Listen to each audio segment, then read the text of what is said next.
ESA's plans for colonies on the far side of the moon to remain as a raft or as a temporary dwelling, since there are others on the moon, according to claims. ESA's plans for colonies on the far side of the moon to remain as a raft. On June 30th, recently, Johann Dietrich Werner, commander of the German Aerospace Center, takes over as head of the European Space Agency. And speaking at a major conference in Colorado, Werner said one of his key plans is to create a permanent science base on the far side of the moon to succeed the International Space Station, which the space agency says will be able to operate for another period of no longer than 5 to 10 years. Werner's statements, among other things, confirm ESA's great interest in the hidden side of the moon, the far side or the dark side of the moon, which we never see. Its officials believe it is an excellent place for man to make his first attempts at living on a world far from Earth. Why the far side, though? Now, the invisible side, the far side of the moon, it's known that the orbital motion of the moon forces us to always see the same sides of our moon. The other side has prevailed to be called the dark side, or the far side, which does not correspond to reality since it also receives sunlight. Experts call the side of our natural satellite not visible to us distant or invisible. The fact that we did not have visible contact with this side of the moon created for many years a mystery surrounding this unseen lunar world. Even when from the late 1950s probes began to go to the far side of the moon and we learned more and more about it, the mysteries and theories about what is there did not diminish at all, quite the opposite. The location and residences. Earlier this year, the ESA released details of an ambitious program titled Destination Moon, a plan to establish colonies on the far side of the Earth's satellite.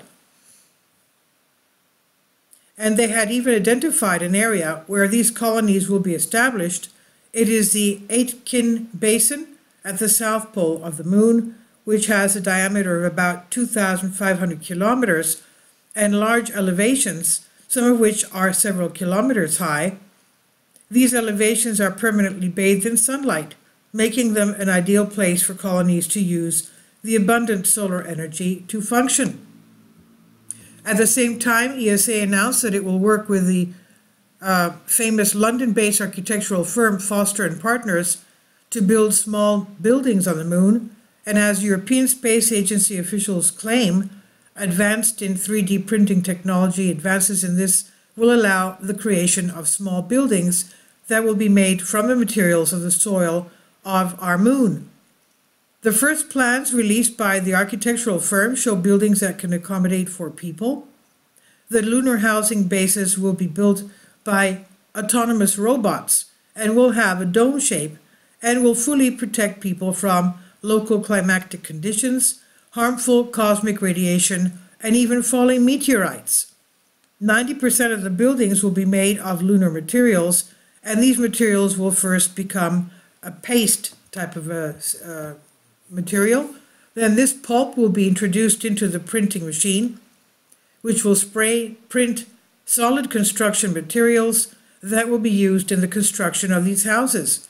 Given that very few parts of the abodes would need to be transported from Earth, ESA officials believe it is possible that these abodes, these habitats, could be ready to receive residents sometime within the next 40 years. And this I've translated for you for a Greek article. Please leave your comments and thank you for your support. Kindly support my Patreon account. The daily posts are 5 videos daily, and they are totally different from what I have on my YouTube channel. Thank you so much for your support and that you find all my content so interesting. You'll find the Patreon account details in the description box below.